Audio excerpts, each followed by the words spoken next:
Welcome, Pewter Report readers, viewers, and listeners to a brand new edition of the Pewter Report podcast, energized by Celsius, the official energy drink of PewterReport.com. It is a Tuesday edition of the show. We want to say hello to all the Pewter people that are filing in to the chat as we get things underway. So we have a very fun-filled episode after getting to talk to the defensive coaches.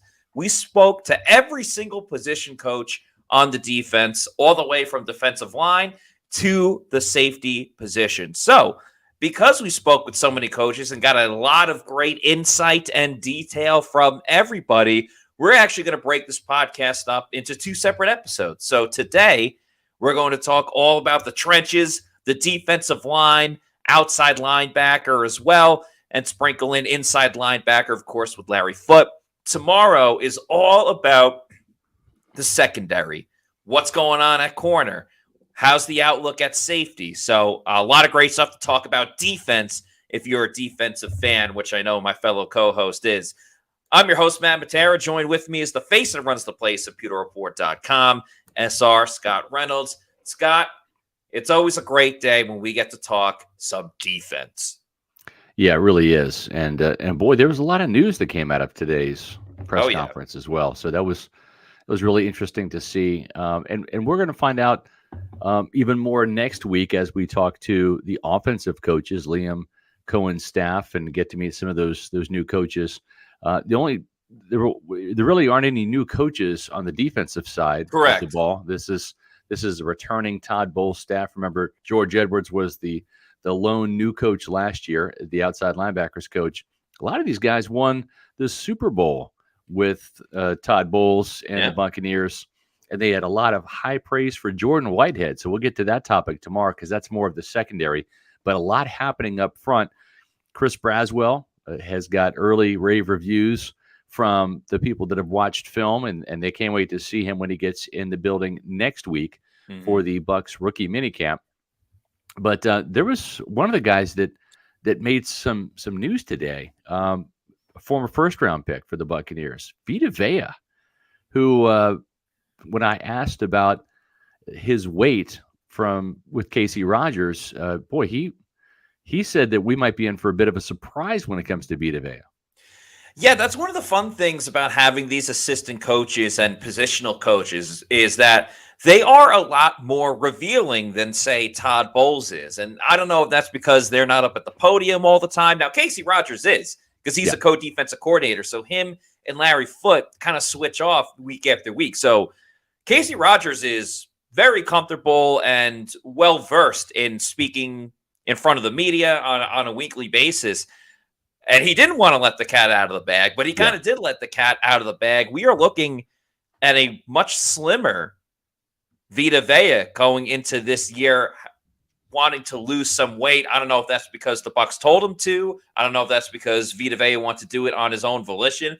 But you proposed the question about Vita losing some weight because, hey, he is 29. He's still in the prime of his career, but he's definitely on the latter half of his prime than just entering his prime. And when you're a big dude like Vita Vea, who has a little bit of an injury history, especially a soft tissue injury history, the more weight you have, the more that's going to weigh you down, no pun intended, as you get later and later into your career. So it was just kind of a regular question about Vita Vea, but then Casey Rogers took it in a completely different direction, which was very, very newsworthy. So why don't we play the video of what Casey Rogers had to say about Vita Vea? Okay, so you're talking about Vita Vea needing to take a step up. He's not just a big man, he's an unusually big man, right? And he's now 29 years old. As the age and the weight start to creep up, does he really have to watch his weight? Because you've seen the soft tissue injuries, you know, the foot problems that he's had that had maybe either kept him out of the lineup, or if he's in there, not be as effective. Is that a concern as he gets older that he's carrying so much weight? Okay, I'm not gonna let the cat out of the bag, but wait till you see him when he comes back. looks a lot different. He's lost some weight. I'll just let you see it. Okay. And then that being said, when you're talking about that and just looking at plays he was leaving out there, Vita is a really strong man. When he uses his hands properly and proper technique, he's going to be hard to stop. That's the thing. He plays hard. He does everything we asked of him. Just when you go back and you look at some plays, you know you should have made that play. You know that guy should not be blocking you. That's kind of where we need him to take the next step, because he does everything else we ask him for. So now it's just kind of being the dominant guy, not the good guy.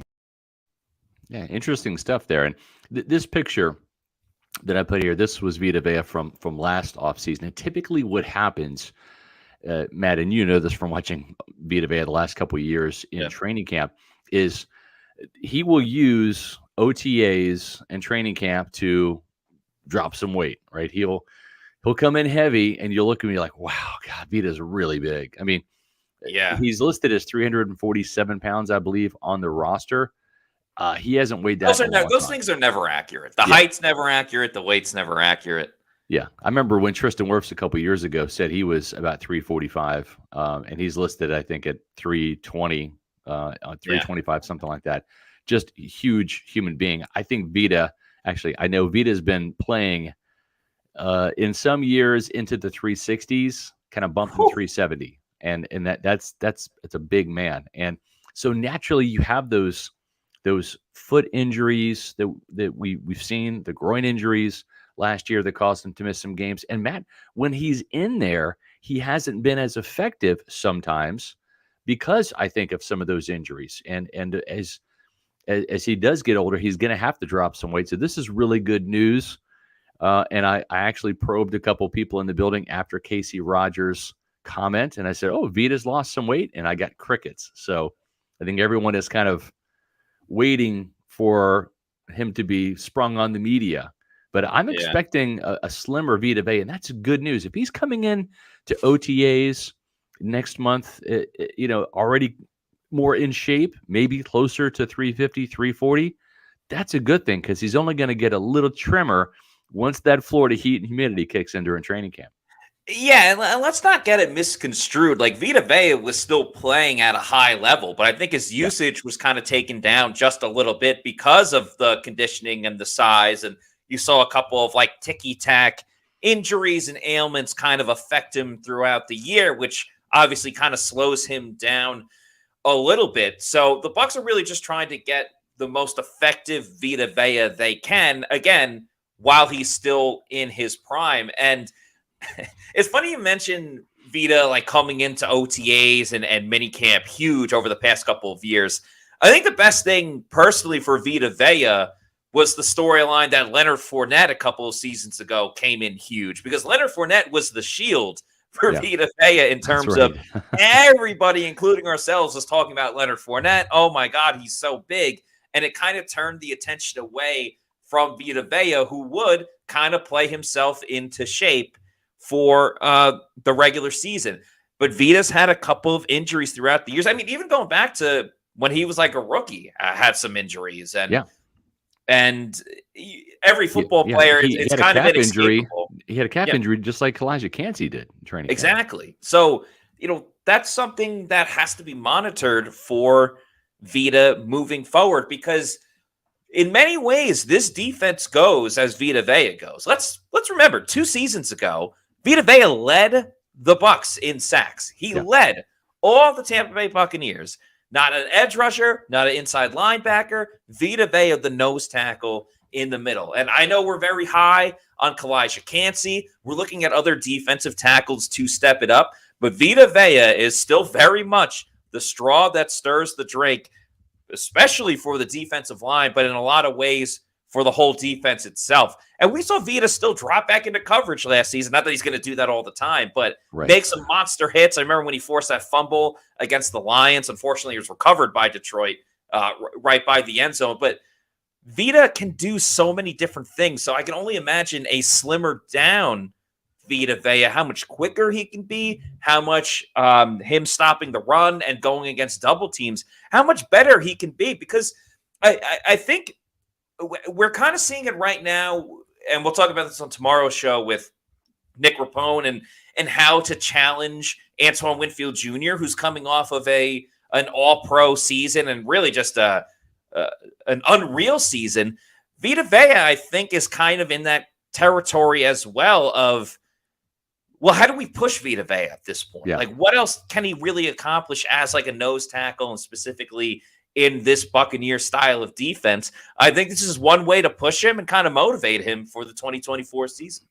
Yeah, and I think too with Vita, it's important to not get caught up on the weight comment that Casey Rogers made, but also that it's time for Vita Vea to be great, game in and game out. It's time for him to really kind of dominate because he has the size, he has the athleticism, he's got the strength, obviously. Yeah. And he said that Casey Rogers said that his charge to Vita Vea this year is why aren't you dominating the guy in front of you, right? Like there are some matchups like you should just absolutely dominate. And to be perfectly frank, not taking anything away from Jason Kancey, he is a tremendous center. He's strong. He's a great technician. He is a crafty old veteran, right? But he's also old, right? This was the last game. Correct. Yes, the Buccaneers won. They cleaned the clock of the Eagles, and actually Vita Vea was involved in helping stop the tush push, right? The final time. And so I'm not knocking Vita per se, but like in that particular matchup, you're going up against what, a 36-year-old center who is about 60 pounds lighter than you. I mean, he's barely 300 pounds, Kancey is. And I think that's kind of a matchup where when you go back and look at it, did Vita Vea win that? Probably, but did he dominate it? No, not really. And sometimes I think that we need to expect, and I think that's what Casey Rogers was getting to, we need to expect Vita Vea to become a dominant type player. And it might not show up all the way in the sack column. He might not lead this team in sacks again.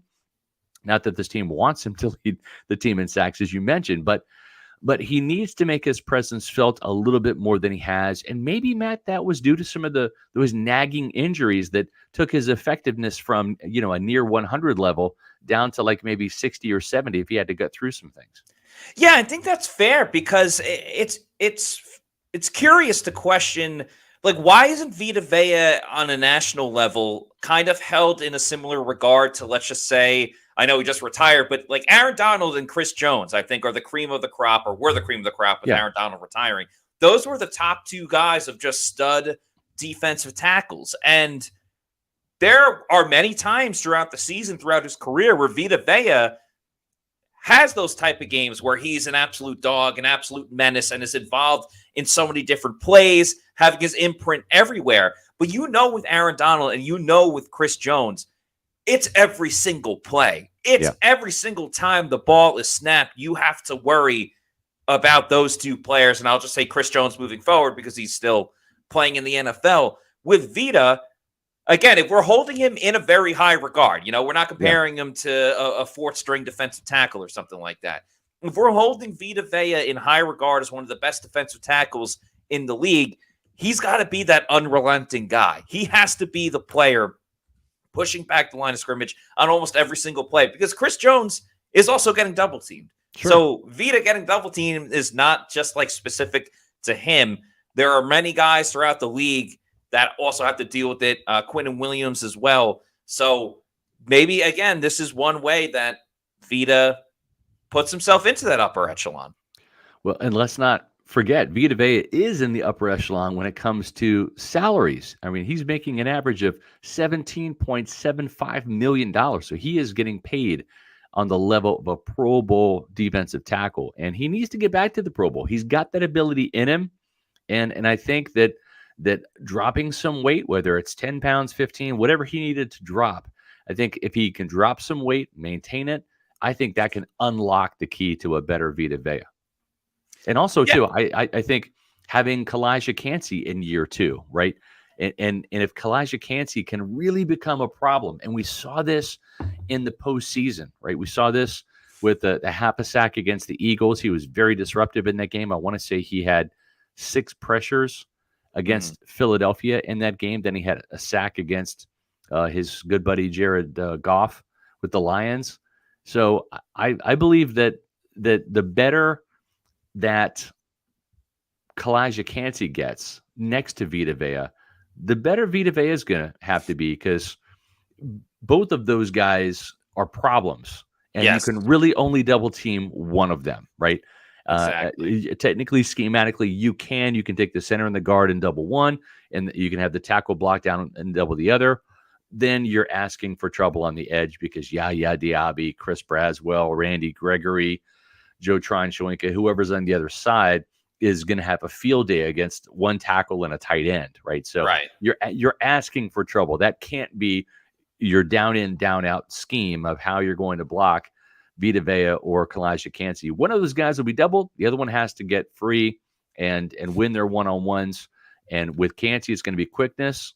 And I think with Vea, it can be quickness and power. Yeah, I mean, he's a strong dude. We've seen that throughout the year, and stopping the tush push, the brotherly shove, that takes a great deal of strength as well. But yeah, I'm in full agreement. I think Kancey Kancey may be the key that unlocks even greater success in football play from Vita Vea. I'm very high on what Kancey Kancey can do this season. I got to stop saying again, but just thinking about all the stuff that Kancey Kancey went through last season with that calf injury, getting injured in the beginning of the year, and still being able to do what he did. And Casey Rogers was given a lot of credit, too, for being able to stop the run better than I think many people anticipated for him. So Casey Rogers is very high on Kancey Kancey as well. This is what he had to say about his expectations for this upcoming season. I think we got a long way to go. No, in all fairness, what we asked him to do, he did a good job. I'm just on him because it was so many knocks on that kid coming out. He was short arms. He couldn't do this. He couldn't do this. It's just like, I want to make sure everybody knew he could rush. That was a given. But they even knocked that because they said he had short arms. He can't do this. He can't do that. So we understood that. And I kind of take up for the kid. The kid did not have one top 30 visit and go in the first round. So there you go. But when you look at it, it was a lot of knocks. He couldn't hold up in the run game, this and that. And he can. So that's why I said, one, I would say it's a work in progress, because some of the stuff we were asking him to do was a little new for him, but I anticipate him getting better and better. When you look at the season that Kancey had, considering he was injured for all of training camp and the beginning of the season as well, what's your excitement level for what he can do this upcoming season? Just looking at the cut-ups and some of the stuff he did on a limited basis was really, really impressive. Now, missing 3-4 weeks of training camp with a calf, which is a kind of tough injury period, but especially tough for a defensive lineman where you're pushing off and trying to be explosive all the time. And his game is really based on him being explosive. So it was be curious to see, but he's another one. As soon as phase one started, he's one of the first ones back in the building. So it's good to see him moving around, and curious to see what this guy does. Yeah, 10 tackles for loss in the running game last year for Kancey Kancey. There's one of them right there. And then 4 sacks. And then once he got into the postseason, Matt, he just really turned it up. I mean, I think he had a combined 10 pressures in both of those 2 playoff games, the sack against the Lions and then half sack against the Eagles. So at the end of the season, this guy was really kind of peaking, And so I think if he can pick up where he left off, he and Yaya Diaby can really be a force. And that's one of the things that I've noticed, and the coaches have noticed too. These guys are like each other's shadow, and walking around the building together, talking football, their professional approach. I'm not putting them in the Warren Sapp, Derek Brooks category. I'm just noting how when Brooks and Sapp came to Tampa Bay in 1995, which is my first year covering the team, coming from really elite programs at the time in Florida State and in Miami, coming to a team that really, for all intents and purposes, was the Buccaneers, not the Buccaneers, back in 95. And a program, a franchise struggling to find respectability and credibility. And those guys coming from winning programs helped turn this team around and this franchise around and guided this team towards its first ever Super Bowl a few years later in 2002. And just the way they were joined at the hip, partners in crime, thick as thieves. That's kind of how Yaya Diaby and Kancey Kancey operate. They're always talking in the locker room, in the weight room, in the lunchroom, in the film room, on practice. These guys are inseparable. And that kind of bond that these players have is quite something. And that's something even Casey Rogers talked about with them playing on the same side together. Yeah, it's got a little bit of a Batman and Superman feel to it. I can't say Batman and Robin because that would imply no that one.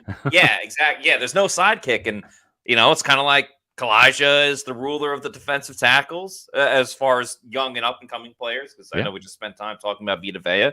And Yaya Diaby is the ruler of the outside linebackers. And we had Yaya on, last week or so? And he said that, like, his whole offseason program, him and Kalijah have been talking and have been working out as well. I know Yaya mentioned doing all the Pilates and that stuff with JTS, but he's obviously in cahoots with Kancey as well.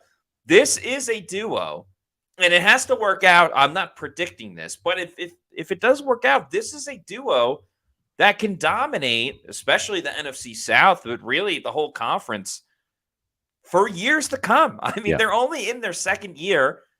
You'll have a fifth-year option with Kancey because he's the first-round pick. You do not let good edge rushers leave the building. That's right. So there's a lot of hope and great potential for Yaya and Kancey. It'll be interesting to see for Yaya this year because, he didn't get to start until November, December, really more November. Now there's more tape on him. You get to see a little bit more of his tendencies. But at the same time, Yaya's going to be able to add a lot more to his game. And we kind of spoke to George Edwards about that too. What Yaya specifically needs to do better and how he improved over the whole season. And this is what George Edwards had to say about him. I think he's grown a lot. I mean, last year coming in at this point in time, there's a lot of things we asked him to do throughout the course of the year that he had never done before. So I think going into year two, you can see he's already, just with what we've done so far this offseason, he's a lot more comfortable. It's not the first time he's done it. So we look for him to take the next step and look for big things from him coming through. Examples of things that you asked him to do that he hadn't done before? Like drop to the curl flat. Yeah. He'd never done that before. So I think as he grew through the course of the season, you saw his toolbox expand. Going into this offseason, we challenged him with a few things to increase his tools to use in his rush. I mean, he was a guy that was so close to the tackle. It was a 5 technique and a 4 technique in college. And now you put him in space. He's real comfortable getting closer to people. So it's hand-to-hand combat, just increasing the work production off of that. And just, being in space a little bit more to create more room for him to rush. So all of those things are on the docket. And you saw him improve as the course of the year went along. And I think it'll improve this offseason coming into the season. Hopefully start fast. Yeah, it feels like for Yaya, just add some more pass rushing moves. Kancey, it's just stay on the field. Yeah. And it's an exciting duo for Bucs and their fans. Yeah, and I think, too, you go back to that Jacksonville Jaguars game, right? We kind of saw Yaya Diaby's evolution throughout the season, right? There was his first sack, which, it still counts. He says, don't take that sack away from me. But the sack against Josh Allen, right, where he was flushing him to the sidelines for a 2-yard loss. That takes a lot of speed, right? And that's a big man, 263 pounds, running a 4.53, chasing another big man in Josh Allen, and getting a sack that way. And it kind of evolved into, okay, well, I can run guys down. Then against the 49ers, right, he gets 2 sacks in that game, and it's more beating his man one-on-one, right? So you're starting to see him win one-on-ones and not just win with scheme, but win with technique and with talent. And then towards the end of the season against that Jaguars game, right, he had the trifecta, the sack, forced fumble recovery on the same play. Merry Christmas to you, Yaya Diaby, on Christmas Eve. That was a hell of a gift, right? Getting Trevor Lawrence on the ground and getting the ball out and creating that takeaway. So we've kind of seen towards the end of the season, Yaya Diaby really kind of expand that repertoire a little bit and do more things like the strip sack and the fumble recovery. The one knock on him, I would say, is that maybe is disappointing to some degree is that really kind of vanished as a pass rusher in the playoffs, right? Yeah. And I think maybe the rookie wall hit him a little bit. Remember, Yaya Diaby saw action in every game and was essentially a full-time starter in November, right when you're kind of used to college football being over. You get that break for the bowl game and all of that. Well, that's right when he started seeing the increase of his reps. So for someone like Kancey that misses all of training camp, that misses all of the preseason. Yeah, like he was just hitting his groove at that time in the playoffs. He was hitting his groove where Yaya was kind of coming out of his groove. Exactly. So I look for now that he's used to playing from the preseason all the way through the regular season, and then 2 games extra into the playoffs, having that stamina mentally and physically to be able to save your best football. Not save it, but make sure you have some reserve in the tank for when you need it in January. Speaking of groove, I always get in a groove when I have a Celsius energy drink because it is fantastic and they have an assortment of great flavors. We always keep the vibes high on the show. So whether you're having a Galaxy or an Astro vibe, a Cosmic or an Oasis vibe, that's what, no, I had a Cosmic vibe this morning now that I think about it. The vibes are always high on the show, and that's thanks to Celsius, the official energy drink of PewterReport.com. You heard me name a bunch of different flavors. If you need to know where to try Celsius for the first time, or maybe you're in a new spot and you need to get a Celsius ASAP, don't worry. Just go to the Celsius store locator on their website, punch in your address, and tell you the closest location where you could pick one up. You can get it at your local Walmart, health and fitness store, 7-Eleven, or your bodega. Bodega. And once you keep hitting up your bodega and you want to start buying them in bulk, go over to Amazon, click on the subscribe and save where you can get it in bulk. I'd recommend purchasing that variety pack because variety is the spice of life. You can have it sent to your place of residence whenever you want. So that's the cool thing. You get to set it up. And if you go on Pewter Report's social media, you can click a specific link that will help out Pewter Report even more by using that link to buy your Celsius just as you would with any other day when you're on Amazon Prime. So shout out to Celsius, the official energy drink of PewterReport.com. Make Celsius your number one pick during this post-draft season where all year round Celsius could be number one for you. Yeah, exactly, Matt. And the other thing, too, that I think is really worth kind of talking about, we talked a little bit about the pass rush with Yaya Diaby, Kancey, and Vita Vea. But one of the guys that was part of the Bucs pass rush for a long time is no longer with the team is Devin White, who was famous for blitzing, had a 9-sack season in 2020, and just had his faults for sure. We outlined him here at Pewter Report, but we saw KJ Britt really kind of take over as the starter late in the season, and it proved to be a great move because I think KJ Britt was more sound in terms of getting off blocks, tackling, better against the run. I think the Bucs run defense was better when he was in there. And then I think too, you look at this play right here. This was that tush push play. Britt is right there. Yes. Vita Vea, making sure that Jalen Hurts doesn't get into the end zone. And we even saw in that Lions game, KJ Britt have 12 tackles. I want to say he had 8 or something in the first quarter. It was a ridiculous number. He was all over the field. Ball down. Now, unfortunately for KJ Britt, he kind of got taken advantage of in that game because they have to spot drop. He and Levante David, Todd Bowles likes to spot drop those linebackers in zone coverage. And that's not really his forte. That's an area that KJ Britt told me in his locker cleanout day after the season was over, he was really going to work on trying to get the pass coverage to slow down, to not push the button and pull the trigger too quickly, and miss plays in the passing game, especially on crossers, those shallow crossing patterns. You think back to the Lions game and what they did with Amon-Ra St. Brown. Mm-hmm. But we know that this guy is a blitzer. He can play downhill. He just has to work on that and really prove to Todd Bowles that he can be a linebacker, not just on first and second down, but also third down too. Because if not, we might see a platoon situation like we did last year. Maybe Servassier Dennis or J.J. Russell establishes themselves as the quote-unquote coverage linebacker, and maybe they'll see some time in nickel defense next to Levante David instead of Britt. Yeah, that would be intriguing, but the Bucs got to put the best product on the field. And there's no doubt that KJ Britt is a thumper. He's physical. He can play the run pretty well. And he's a great communicator, as Larry Foote was telling us today.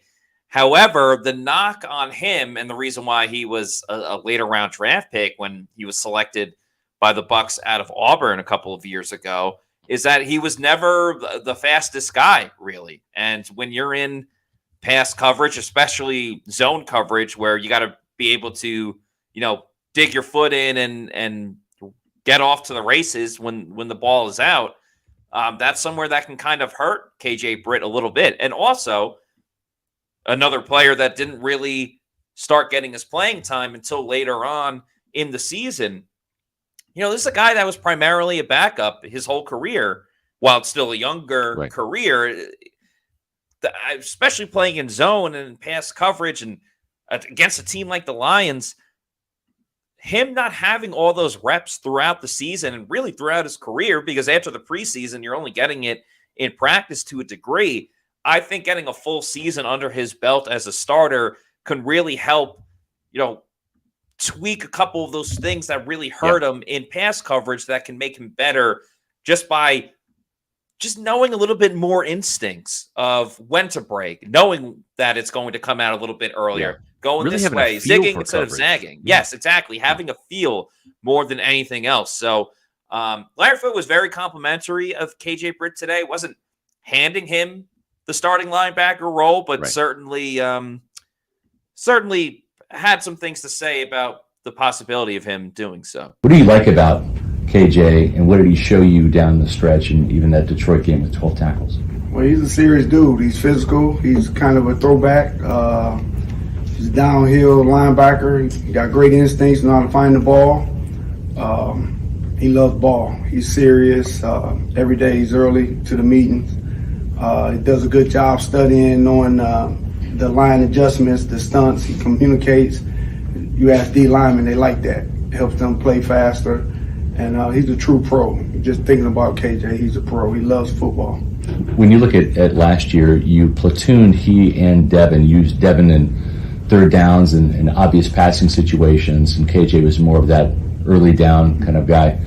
Does KJ need to improve in pass coverage to stay on the field all three downs, or are you looking to use him in that role again and then find somebody else, whether it's JJ or Savasier, to be that third down guy to replace Devin in that role? Well, anytime you're a Mike linebacker, you're more physical.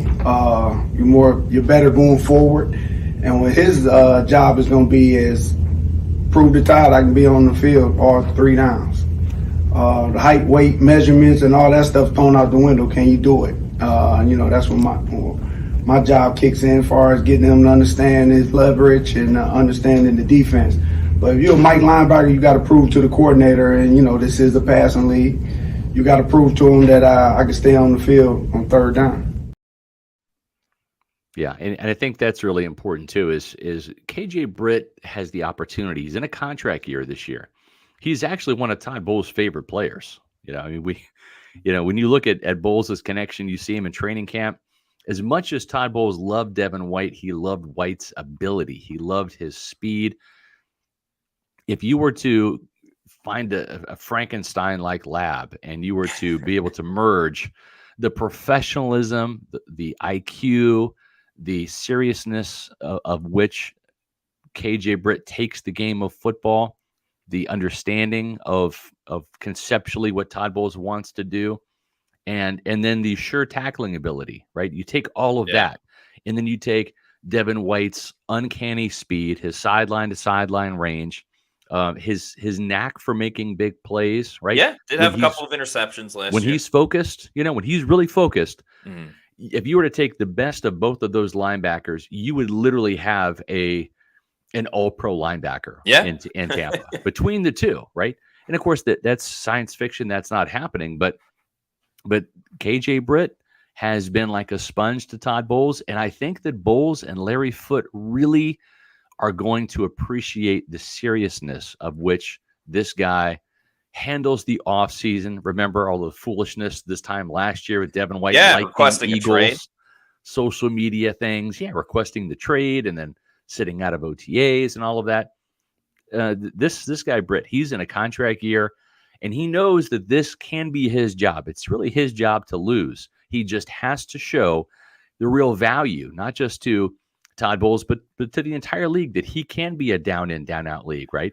Bowles is going to use him the best way to suit the Buccaneers. If that's platooning him with another player, then that's the case. But that's going to drive Britt's value down if he can't cover it. If he can't cover in Tampa, it's not like he's going to magically cover somewhere else, and it's going to really hurt his free agent value next year. So all eyes are on KJ Britt as a coverage linebacker this year, and he said he's really going to be working on his agility, on the film study, and really working on those drops. And we'll see how much progress he makes in training camp and in the preseason. Servassier Dennis was a guy, Matt, that blew the doors off the barn. We watched this guy in the rookie mini camp and the OTAs and the training camp with pick sixes. He just has instincts and has a nose for the ball. And we'll see if KJ Britt can do that, because if not, you might see a platoon between Britt and Servassier Dennis this year.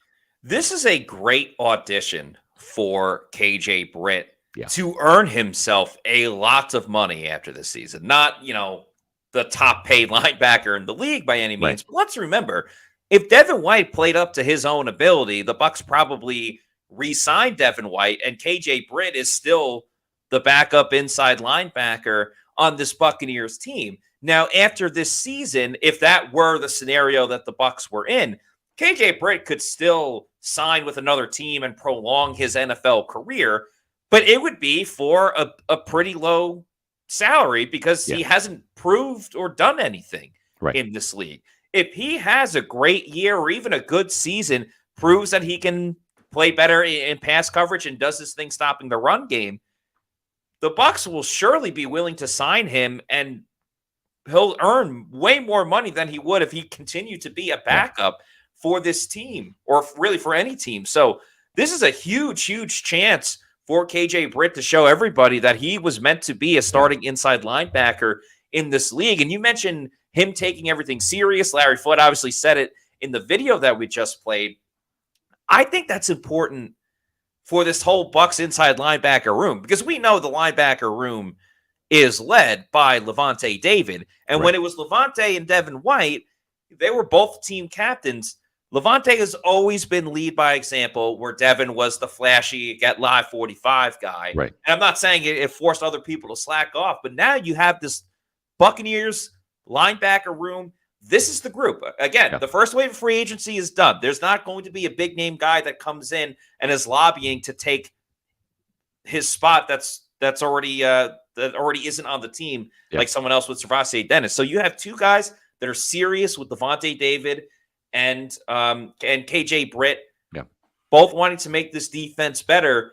I think a new look attitude for the Bucs inside linebacker room is very important this year to the success of the whole defense. Yeah, and I think too, let's not forget Servassier Dennis. What KJ or what Larry Foote was talking about with him is he's got to show up. He's got to show up and make plays, right? He admitted to us there's a little bit of nerves, right, in that first preseason game against the Steelers, and then even in that game where he got his first start against the Colts, right? He just has got to shake it off and play football, right? Because he has the ability. We've seen him do it. Look at the Pitt film from back in his college days, and then he made a splash in the rookie minicamp with that pick six. I think he ended up with 4 pick sixes between that and training camp. So he can do it.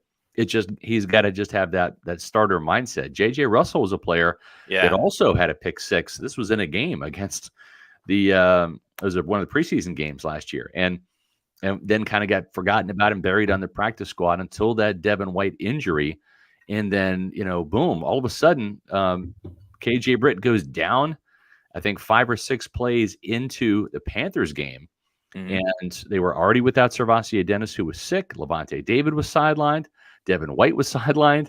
And they had to use Ryan Neal as the Mo backer, which is what J.J. Russell was playing that game. Then Russell had to slide over to Mike backer and fill in for KJ Britt. And he had a sack and I think 8 tackles in the game and played really well. So the depth that the Bucs have at inside linebacker it's not going to wow you, but I think it's sneaky good. I think it's better than most people realize. And then there's another guy that they added, Yes. Matt, Deloach. Kalen Deloach. Kalen Deloach from Florida State. A very undersized guy, 5'11", 210 pounds, but ran a sub 4.5 in the 40-yard dash. He is a heat-seeking missile. This is a player that I've kind of probed the building, and which of these undrafted free agents do you like the best? And this guy's name keeps surfacing. A ton of production at Florida State. A 3-year starter, 212 tackles, 24 and a half tackles for loss, 11 sacks, including one on Jaden Daniels right there. 11 pass breakups. He's good in coverage. 2 interceptions, 2 forced fumbles, a scoop and score touchdown. He was really kind of the heart and soul of that Florida State defense. And, there was another smallish linebacker from Florida State way back in the day that some teams even viewed as a safety, but the Buccaneers traded up from the second round into the first round with the Dallas Cowboys. And thank you, Jerry Jones, and got Derek Brooks. I'm not saying this guy's the second coming of Derek Brooks, but a similar story entering the league as an undersized linebacker. And we'll see what this guy can do in the rookie minicamp next week. Yeah, the Bucs have options at inside linebacker if it's not all about KJ Britt. Servante Dennis is only in year 2. JJ Russell made an impact last season when called upon outside of his injury.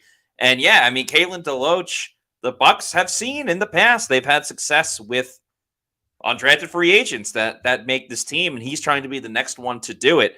Larry Foote spoke about him today and just all the undrafted free agents, and this is what he said about Kalen Deloach and the potential of him making the team because his size and weight that you mentioned, you kind of compared it to Lavonte David a little bit. Was prolific and productive in college, but he's probably 5'11", 210. Right. Can he be an NFL linebacker at that size? Oh, absolutely. He can. Today, yeah. And, I told him Lavonte's around 220, so he's naturally the next few years, I can speak from my own experience, you're going to start gradually you're going to put on that weight. But as long as he give us something on special teams, and I tell them young guys, that special team coach better love you. He better love you because you're going to need him to fight for you to make this team. Right. If you can cover tight ends and running backs and you can show balls, you can do a lot, especially on third down. We'll create a package for you. And when it's coming to the size, I tell them guys, it's a mindset. You don't need to be bulking up. I tell Savasi, hey, stay at your weight, stay where you're comfortable at. It's all about technique and a mindset when you're fighting in the trenches with them big guys. So, 210, yeah, we want about 215, 220, but he'll be just fine. If he's physical, there'll be a spot for him on this team. Yeah, well said. Yeah, the interesting thing about Derek Brooks, as Lord Jimbo too says, we'll see if he can stay healthy as well. Derek famously didn't get hurt despite his size. Also, it was 30 years ago. Yeah, exactly. It was 30 years ago. At the same time, though, Matt, I remember Monte Kiffin doing a really smart thing with Derek Brooks. Derek probably could have had in his career, 40 sacks, just given his speed. I mean, and you kind of see it with Lavonte David too. Todd Bowles likes to deploy him in coverage, even more so than using him as a blitzer, because I think when you play in space like that, you tend to stay healthier, right? You're not in the fray as much. You're on that weak side of the defense. You're more of that chase and pursuit linebacker than the Mike linebacker, where you're taking on the fullback or you're taking on the pulling guard or whatever. And so I think that him being a Kalen Deloach playing kind of that Mo linebacker, that money linebacker, which is the Lavonte David role on the weak side, will allow him to do what he does best: blitz off the backside, cover, and then be a chase linebacker where you're racking up tackles without necessarily having to take on the pulling guard or the pulling tackle or the lead blocking tight end on a toss play.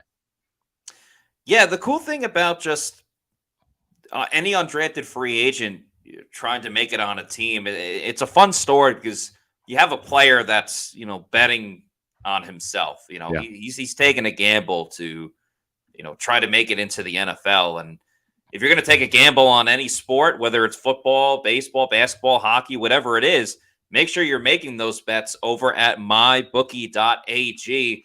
Big weekend ahead with UFC 301, Pantoja versus Urquidge.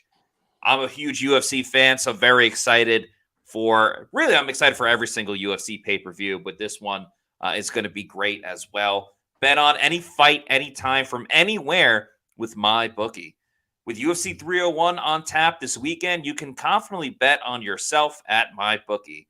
Boosted bets and exclusive money bag props give you everything you need to cash in on your fight knowledge. So, could be something like you think this fighter's going to win in the second round, or this fighter's going to win by submission. Use those specific props to win even more money if you think that's what's going to hit.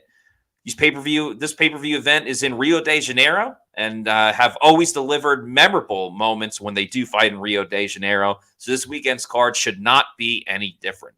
The best part is when you bet, you can stream and bet live right from the MyBookie Sportsbook, so you can turn those big moments into big wins. You know you're going to watch the fights this weekend anyway, so choose the book that makes it simple to bet and easy to bet to get paid.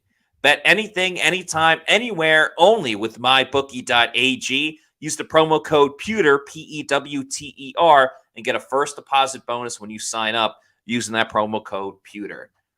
Free money in your MyBookie account. Even if you learn from Plant City Math, you know that is a heck of a deal. So go to mybookie.ag, use the promo code Pewter, and start betting on UFC 301. Should be a great time, and I'm very excited to watch it. Yeah, what I don't like about MyBookie is they don't tell you who's going to win.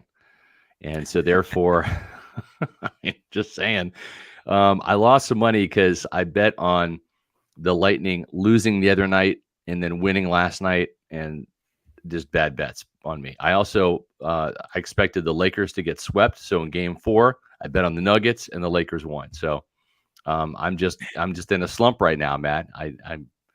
I'm picking the wrong bets. But the cool thing about MyBookie is it seems like whenever there's the playoffs or like the start of a season, they always have these free money opportunities where if you're a MyBookie bettor, if you use the promo codes, they will deposit free money into your account. So gosh, throughout the course of a year, if you pay attention, get your emails, you get the text messages, they're going to put, upwards of $50, $75, $100 in your account.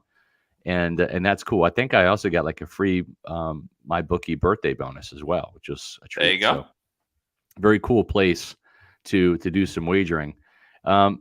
Speaking of cool, one of the coolest people I know is Christopher Lugo, who happens to be my personal physician. And we introduced the Pewter Report audience to Christopher Lugo and the Bay Area Modern Medical Center during draft weekend. And I'm going to tell you right now, if you're tired of feeling like just another number in the waiting room at your doctor's office, then you need to go see the Bay Area Modern Medical Center in Tampa, because Christopher Lugo puts your health and well-being first. He's got 24 years of medical expertise as a primary care provider. He's dedicated to your overall health, but that's not all. Christopher also specializes in weight loss for men and for women. My wife, Ashley, also is a patient of Dr. Lugo, as well as anti-aging, hormone replacement therapy, including testosterone treatments. So men, listen up. Testosterone treatments, they can be affordable. I'm back on the testosterone train because I finally found a place where it's not ridiculously expensive to get testosterone treatments, and that's at the Bay Area Modern Medical Center with Christopher Lugo. So don't let age slow you down. Reclaim your vitality. Get back to feeling great. Visit the website, BAMMC.com, to explore their range of testosterone and weight loss treatments. The other thing I'll mention about Christopher is he practices concierge medicine. That means no more waiting rooms, no rushing through appointments. Imagine a doctor that takes the time to go over your extensive lab results, discusses your diet and exercise plan, and then provides personalized vitamin and supplement recommendations to optimize your health. Same-day appointments are also available. Visit BAMMC.com or call Christopher Lugo at 844-789-2266. Bay Area Modern Medical Center, where your health is the top priority. As we round out the show, got a couple more videos that we can play. Some discussion about Randy Gregory, his fit, Joe Tryon-Shoyinka as well. But let's start with Larry Foote just talking about what areas this Bucs team needs to get better at heading into this year. I I mean, we're looking at all the numbers. Pass and defense, we got to do better. And that's just not on DBs to go hand to hand. Those are rushing. Linebackers underneath, but we definitely got to improve in that area. We did well with the points, takeaways. We just got to get off the field more always. But we want to be dominant, I look at it, we want to be a top 5 defense. You want to win games. You want to shut guys out no matter what. We got to be able to respond. If it's offense not rolling, we got to take the ball away. Offense rolling, we got to still take the ball away. But we got to just be dominant. We want to be a force to be reckoned with and have you guys talking about us more. Speaking of a force to be reckoned with, I need to give a shout out here to Jacob Pitt, who says, getting my first cancer treatment at age 41 after 2 surgeries and watching Bucs news to keep me sane with Pewter Report. Thanks, guys. Listen, you are a force, man. You're going to kick cancer's ass. Just know it. So keep that positive mindset. Glad that we can provide any type of help, distraction, comfort, entertainment, information. We are rooting for you, Jacob. Yeah. So you got this, man. Yeah, we're thinking about you. Appreciate the kind words, but we're thinking about you. And like Scott said, kick cancer's ass, put it in a headlock, rabbit punch it a bunch of times. And and as supply and demand says, stay strong, Jacob. Yeah, so. we're all rooting for you. We're all on your team, man. So hang in there and keep fighting. Yeah, absolutely. 100%. So Larry Foote, obviously every defense wants to be dominant. That's not like breaking news. I don't think we necessarily have to write a story about that on pewterreport.com. Right. But I do like what he said about getting better at stopping the pass, but not just with the secondary. Yes. So it's going to be not just a team effort, but I think especially up front. Because one of the things we really knocked the Bucs defense for last year was partially why Chris Braswell was drafted, partially why Randy Gregory was brought in, was the fact that the Bucs pass rush, when it was just the defensive line and outside linebackers, didn't necessarily get the job done. And many times, reinforcements had to be called in, a la Antoine Winfield Jr. blitzing at the line of scrimmage, which sure the Bucs want to do, but not out of a necessity, out of creativity. Yeah. So they did mention Braswell a little bit. George Edwards and Larry Foote spoke about him briefly. So let's get to those quick videos. Yeah, he's a young man, and when we looked at him on the tape, he displayed the skill set of everything we're going to ask him to do. So we had a clear vision for what we were getting with him coming in, and what we're asking him to do wasn't going to be foreign. So I think it'll be a big plus to get him in here next weekend and get him going. So we're excited about the opportunity of bringing him into the group. Were you surprised he was there when you guys came up? Yeah, I mean, that was about where I think we had him slided in the draft. But like I said, anytime you could add somebody that can rush, can drop, can set the edge on a run, can get on and off blocks and make plays, anytime you get a playmaker like that, that's going to be a good addition to your defensive. He's got good speed, he's got good quickness, he's got good physical toughness, so we're excited to have him. He's nasty. He plays all style. Him and Tyke, Georgia, Alabama, them guys, they got to be smart. You better be physical or you're not going to play at those universities. But I loved his play, loved his interview. And when you guys get around him, you're going to tell what I'm talking about. Yeah, that's something, man. We spent a whole hour, Matt, just talking about basically the defensive front, right? The linebackers and the pass rush, as well as the defensive line. I'm going to have a story kind of recapping a little bit of what was said today. Then we'll have more stories, individual stories throughout the week on these different defensive players. This was a great day for information and news about your Tampa Bay Buccaneers from the defensive coaches. Great interviews, and there was just so much to get to. We have to split this up into 2 days. So tomorrow, we're talking Kevin Ross, Nick Rapone. We'll have a little bit more from Larry Foote, who's kind of the co-defensive coordinator on the back seven with the linebackers and the coverages. Shakeups in the Bucs secondary coming this year, Matt. We could have 3 new starters in the Bucs secondary heading into the season.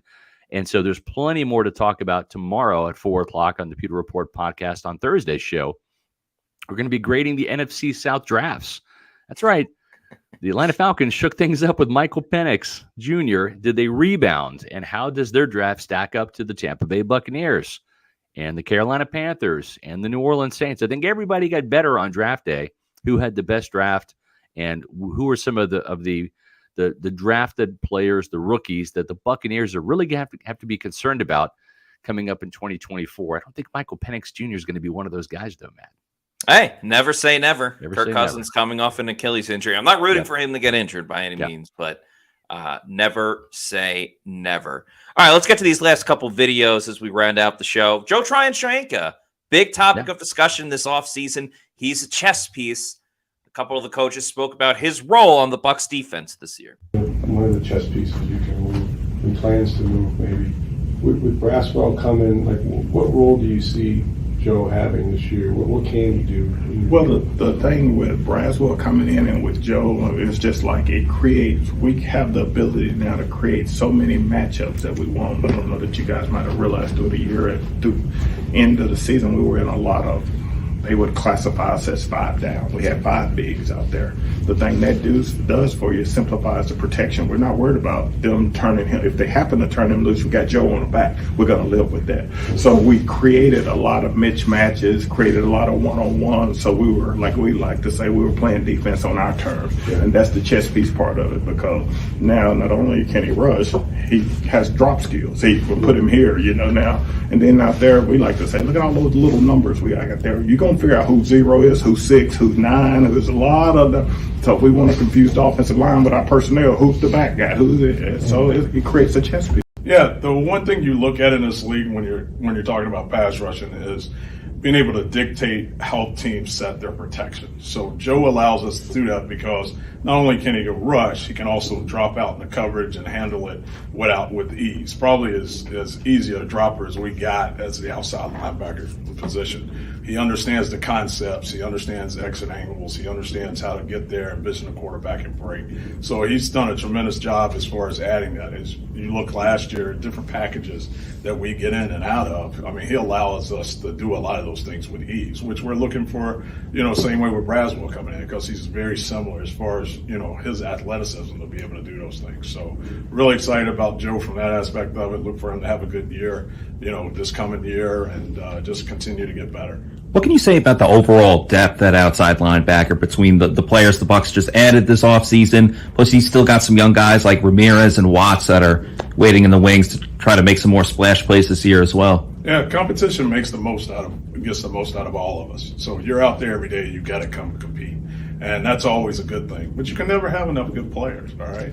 Just so you know. But at the end of the day, no, it's a good group. I'm really excited about the opportunity to work with them this year and see everybody improve as we go through this process.